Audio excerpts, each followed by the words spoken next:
नमस्कार. श्री ब्रह्मचैतन्य महाराज गोंदवलेकर प्रवचन. आज 6 जुलै. आपल्याला सद्गुरूचा आधार वाटावा.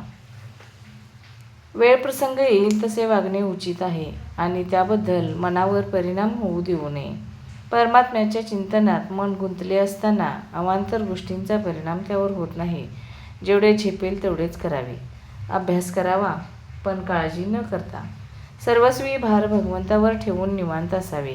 आपल्या मनाचे स्वास्थ्य बिघडू न देता आनंदात राहावे. वृत्ती आवरून आवरत नाही, ती परमात्म्याकडे लावली म्हणजे आवरते. राम इच्छेने सर्व चालते असे लक्षात ठेवावे.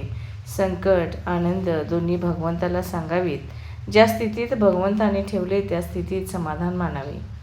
अंतःकरणात सुप्त असलेले भगवंताचे प्रेम जागृत होण्यासाठी काही निमित्त लागते. तीर्थयात्रा आणि साधुसंतांची भेट हेच ते निमित्त होय. श्रीरामचंद्रही तीर्थयात्रेला जाऊन अनेक संतांची दर्शने घेऊन आले. संतांच्या अहंकाराला जिवंत राहताच येणार नाही, कारण परोपकार करायला लागणारा परच ठिकाणावर नाही, तर मग दुसऱ्याकरिता मी काही केले ही भावना व्हायला आधारच कुठे राहिला. विषयाच्या लालसेने सत्समागम करणे हा खरा सत्समागम नव्हे.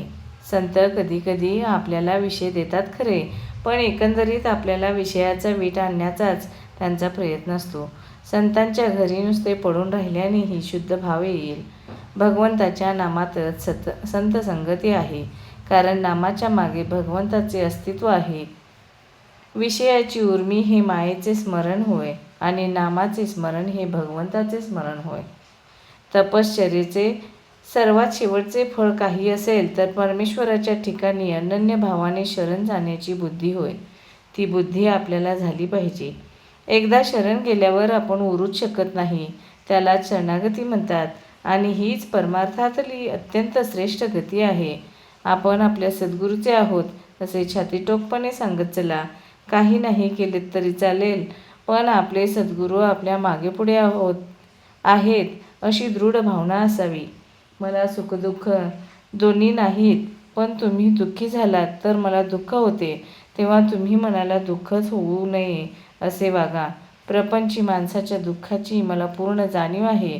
ती जाणीव ठेवूनच भगवंताचे नाम घ्या असे मी सांगतो. जे मी सुरुवातीला सांगितले तेच शेवटी सांगतो. तुम्ही कसेही असा, पण भगवंताच्या नामाला सोडू नका. धन्यवाद.